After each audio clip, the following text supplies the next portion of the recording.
Joining us with an in-depth look at the role of poverty in politics, we welcome progressive strategist Sam Sachs, who's in our studio here. And from New York, we welcome Republican strategist Tiffany Shorter. Let me begin with, in 2010, compensation for top CEOs and some of the top corporations averaged around $11 million a year. And yet at the same time, a quarter of the jobs in the United States were paying below the poverty level. So the big question, how can a country be so rich and so poor? So why don't I start with you? Well, I mean, that gets down to, excuse the rhetoric, but bailing out Wall Street instead of bailing out Main Street when the economy went to free fall. But ultimately, this isn't an issue that's just with President Obama.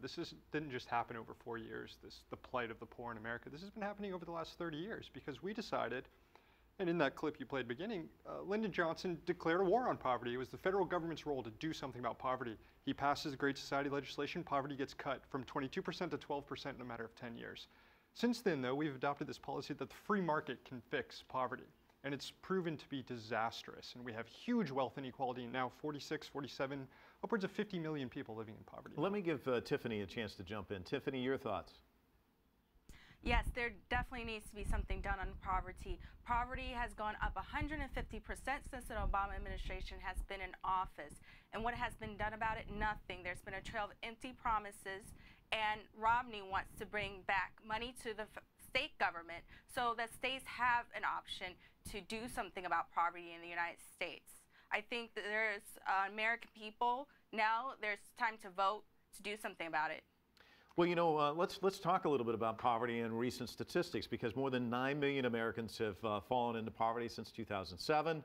That's not counting poverty levels before the recession. So why no mention of it in this election cycle, Tiffany? Your thoughts?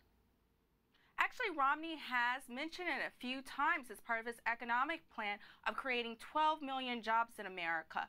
That will help poverty levels. The best way to have a sustainable plan against poverty is by providing employment.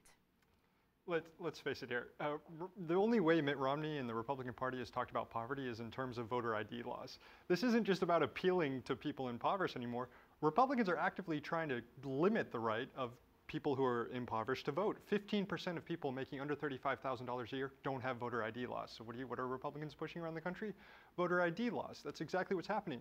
And what we've seen over the last 4 years is attempts by the Republican Congress to cut food stamps, to cut unemployment benefits, to pass what they call is austerity here, which has been proven in Europe and as we're seeing in the United States, to hurt those who are impoverished right now.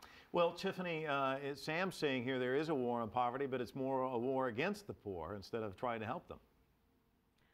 People can say whatever they want to, but the fact remains poverty has grown in the United States in 4 years.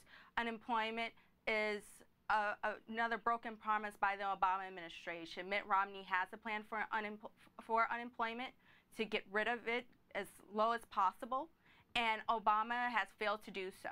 What's his plan to help the poor, though, specifically? Specifically, he wants to make sure that states have better control over the management of funds that do help the poor. He's made it very clear that he does not want a federal government that wants to implement a one-size-fits-all policy. By giving states better control, they can create programs and manage them better to help the poor. In other words, Mitt Romney doesn't want to do what's been proven to work before, as we showed with the Lyndon Johnson and the Great Society. How has it proven to work before when poverty levels is over 100% in the last 4 years? Well, this is really interesting because we have the federal government getting involved in poverty and cutting it in half, and then we have this new approach in which, and this is a bipartisan issue. I think both parties have left the poor behind. Clinton ended welfare as we know it in 1996 and created this. For the first time, people impoverished were not going to collect federal benefits by creating TANF, temporary assistance to needy families, which required people to find jobs in order to collect welfare. Well, that works really well when you're in a boom economy and there's a lot of jobs. Right now, we're in an economy where there's 3.5 people looking for every 1 job opening. People can't find the jobs to require the poverty. And what you see is, before TANF was signed, about 68% of families living in poverty receive federal benefits. In 2010, as we've gone through this process of rolling back it, only 27%. Well, let me throw this question out to both of you, and I'll start with you, Tiffany. John Edwards back in 2008 talked about the two Americas and really tried to bring poverty as a major issue into the race for president. And yet we really haven't heard these candidates really talking about this issue. So do you think it's just something that just doesn't resonate with Americans, or what's the deal? Well, America wants jobs. That affects the middle class as well as people in poverty. People in poverty are typically making less than $10 an hour because they're forced to take low-paying jobs, just anything that they can find. And I think that the job rhetoric that we've been hearing from Mitt Romney and the president does resonate with all Americans. Mitt Romney has a solid plan to get jobs back in America. He wants big corporations like Ford, who has manufacturing overseas, he wants to bring them back to America. I think that does help people of middle and lower class. Sam, I'm going to give you the last word on this. When Mitt Romney says he wants to talk about jobs, we have to wonder what kind of jobs he's going to create. He touts Staples as, something he created. Well, they pay their workers notoriously low wages. Walmart pays on average $8.80. Walmart workers consume more food stamps than any other employees, and it takes a Walmart worker 76 million 40-hour weeks to make as much as one Walmart heir. There's a huge problem with inequality, and it has to do with a lot of the same policies that Mitt Romney championed when he was in his private sector career and now that he's championing. Okay, Sam Sachs, we're going to have to leave it there. Thank you for joining us. Tiffany, thank you for joining us from New York. Certainly appreciate it. And we've got a lot to talk about on this election cycle. It's going to be interesting to see how all of this shakes out on Election Day. But right now,